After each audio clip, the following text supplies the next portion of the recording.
कर्ण का जन्म कुंती को मिले एक वरदान स्वरूप हुआ था। जब वह कुंवारी थी तब एक बार दुर्वासा ऋषि उनके पिता के महल में पधारे।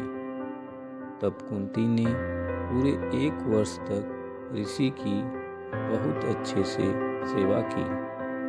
कुंती के सेवा भाव से प्रसन्न होकर उन्होंने अपनी दिव्य दृष्टि से ये देख लिया कि पांडु से उसे संतान नहीं हो सकती और उसे ये वरदान दिया कि वह किसी भी देवता का स्मरण करके उनसे संतान उत्पन्न कर सकती हैं।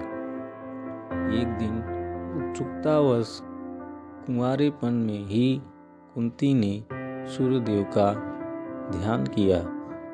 इससे सूर्यदेव प्रकट हुए और उनकी नाभि को छूकर उसके गर्भ में प्रवेश किया और अपने पुत्र को वहां मंत्रों द्वारा स्थापित किया।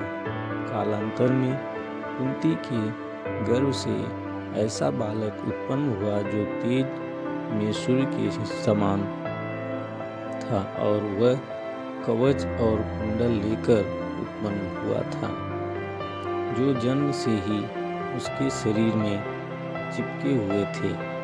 चूंकि वह अभी भी अविवाहित थी, इसलिए लोकलाज के डर से उसने उस पुत्र को एक बक्से में रखकर गंगा जी में प्रवाहित कर दिया।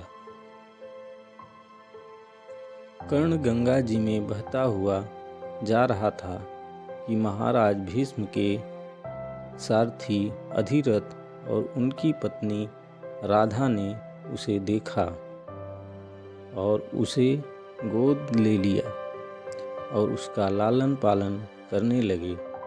उन्होंने उसे वासुसेन नाम दिया। अपनी पालनकर्ता माता के नाम पर कर्ण को राधे के नाम से भी जाना जाता है। अपने जन्म के रहस्यों, घटना होने के और अंग का राजा बनाए जाने के पश्चात भी कर्ण ने सदैव उन्हीं को अपना माता पिता माना और अपनी मृत्यु तक सभी पुत्र धर्मों को निभाया।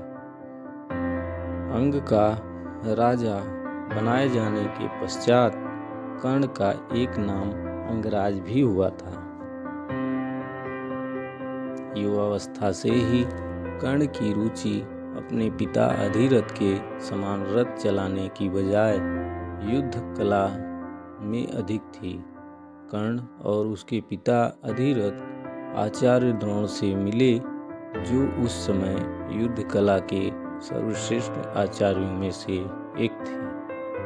द्रोणाचार्य उस समय कुरु राजकुमारों को शिक्षा दिया करते थे।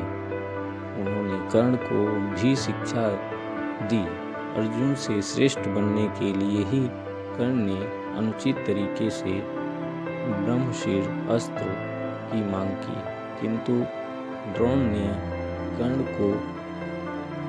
कर्ण की मनसा जानकर उसे फटकार लगाते हुए ब्रह्मशिर अस्त्र का ज्ञान देने से मना कर दिया। कर्ण गुरु द्रोण को भला बुरा सुनाकर परशुराम से ब्रह्मशिर अस्त्र का ज्ञान प्राप्त करने चला गया। परशुराम से संपर्क किया और जो कि केवल ब्राह्मणों वर्ण को ही शिक्षा दिया करते थे, क्योंकि उनकी प्रतिज्ञा थी कि वो सिर्फ वेदों का ही ज्ञान देंगे। कर्ण ने स्वयं को ब्राह्मण वर्ण बताकर परशुराम से शिक्षा का आग्रह किया। परशुराम ने कर्ण का आग्रह स्वीकार किया और कर्ण को अपने समान ही युद्ध कला और धनुर्विद्या सिखाया। इस प्रकार कर्ण परशुराम का एक अत्यंत परिश्रमी और निपुण शिष्य बना।